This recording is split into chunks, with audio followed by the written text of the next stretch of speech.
One of the most important lessons that I teach all my students, and I have for a long time, one of the most important lessons that we have in our All Access membership is about momentum, how the momentum of the swing works. This is an overall swing shape of how everything works. So I want to go over that really quickly. And in today's lesson, I'm going to go over some momentum training so you can start training how the momentum of the swing works. So what is swing momentum? What is proper swing momentum? Proper swing momentum is understanding that the bat pulls the body through and not vice versa. The body does not pull the bat through. So there's two main ways that we can get the bat through the zone. The first way is, you can see here, if my hands, let's just say they're on the right side of my body, if I just turn my body and I keep turning, my hands, if I just kind of swivel back to the camera, are still on the right side of my body. And I'm still on the right side. That means my body is bringing this bat to the ball. This is how a lot of hitters are trying to train to hit. The body cannot move nearly as fast as the hands and wrists can release the bat. Not even close. So this is the momentum of the body pulling the bat through. So this is the body steering the momentum of the finish of the swing. That's how one of the big things we got to understand about momentum. It's more about how we're finishing the swing than anything else. So that's one way I can move my body. The second way is I can simply move the bat. And what happens here is when I move the bat is going to move, and the speed of the momentum finishes my swing. The first way with my body moving, the body is going to finish the swing first. So the body's going to finish the swing first, and then the bat comes around. In the other way, where we release the bat is going to swing and pull the body around into the finish. Now, if we understand those basic principles, then we can start training our momentum training. And we're going to do so with one of our key checkpoints that we have for elite level hitters. And one of the key checkpoints of the Pro Speed Baseball hitting system, we're going to key off of that lead shoulder. The deal is with this: if we're making a great swing, like a great swing, and we do so at an easy pace, there should not be enough momentum to pull us around to a full finish. Now, you'll see every player in the big leagues get into a full finish. So if we define a full finish, we can think about that as the chest pointing anywhere up from the center of the field to a little bit behind us. That would be a full finish of the swing. If I'm swinging properly without enough speed, there should be not enough momentum to pull me into a full finish. So let me show you what I'm talking about. So I'm going to take a very easy swing.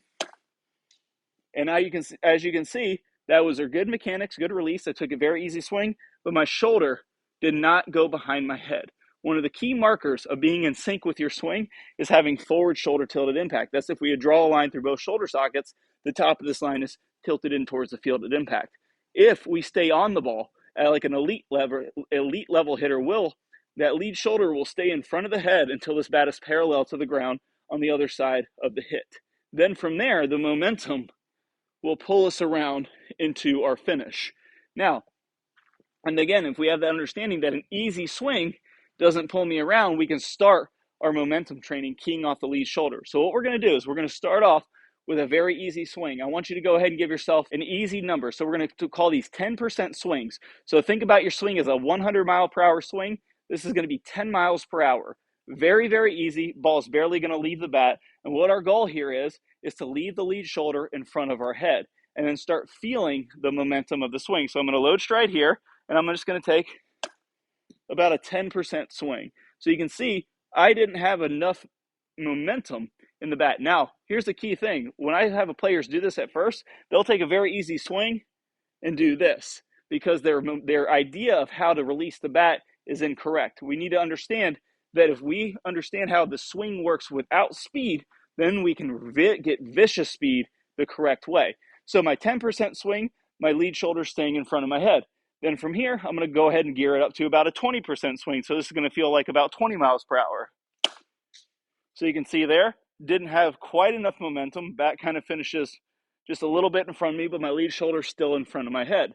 So you can see I'm not going to have a lot of gears here before my shoulder is going to want to start moving behind my head. So what I want to do is get about, maybe 10 swings where I can leave the shoulder in front of the head at each gear until I start putting on the speed.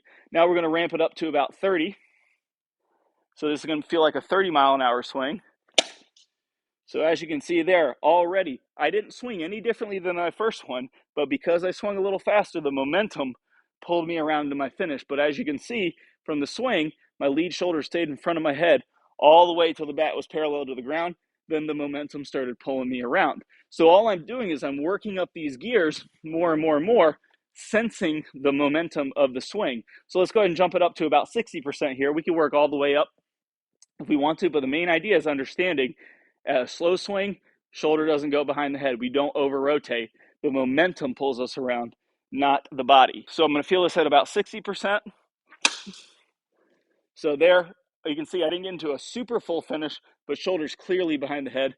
Momentum of the bat pulled me around. And then, of course, if we ramp it up all the way up to 100%, if we slow it down on camera, we should see the same thing. We should see the lead shoulder staying in front of the head to the bat's parallel to the ground. So I'm going to take a nice hard swing here. And we can see there from the slow motion playback, lead shoulder stayed in front of the head to the bat was parallel to the ground. And I could not stop the momentum from getting me into a full finish. So all we're essentially doing here, guys, is making some swings where we take an easy swing with the understanding that there's not enough speed in the bat to finish around my body. I add a little bit more. I add a little bit more. I add a lot. The more speed I have, the bigger finish I'm going to get.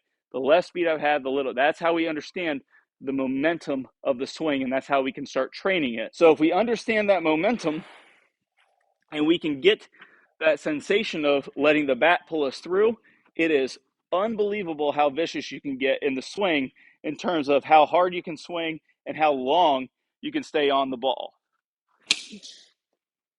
Now, there we go. A lot of players will say that they think that before they try that it might feel like it slows them down, but I'm telling you, when you start sensing the bat pull you around to the finish, all your speed can be through the ball, and then everything else, it almost feels like a very hard throw. It's insanely good to feel in the swing, and it feels great when the ball comes off the bat. Now, understanding the momentum training is just one piece of this. If we aren't releasing the bat correctly, we cannot allow the bat to finish the swing. The bat is going to get the ball to the ball one way or another, whether we use our body or whether we release it. So releasing it is key to feeling the momentum of the bat finish the swing versus our body. I've got a great bonus for you. I'm going to play one of our best release videos that's going to show you how to start releasing the bat immediately so you can immediately start feeling the momentum finish the swing. Because if you're not releasing the bat, again, that will make this impossible. If you execute the parameters in the 2T drill that we're about to show you, it will make you release the bat properly so you can start feeling the momentum and you can do this momentum training immediately. So if you want to check out that whole lesson, we're going to play a preview of it at the end of this video that you can click on the iCard that pops up in the preview. If you don't see that iCard, that's fine. You can click on the link in the description below, and we'll see you over here in the 2T drill. The number one commonality among elite level hitters, the top of the top hitters, is they're getting maximum speed in the ball. They're getting that vicious release, and the bat is staying in the zone for the longest period of time. So not only are they getting that vicious speed the release gives you, they're also maximizing their room for air. So they become an absolute elite level hitter because there's so much room for air and the bat's moving at a high velocity. I'm going to show you a drill that's going to have you release the bat immediately. This cuts to the chase. This is my number one drill for learning the release because it gives you immediate feedback as to whether or not the bat is being released or not. If you can hit both tees and do those three things, you will have an elite level release, or at least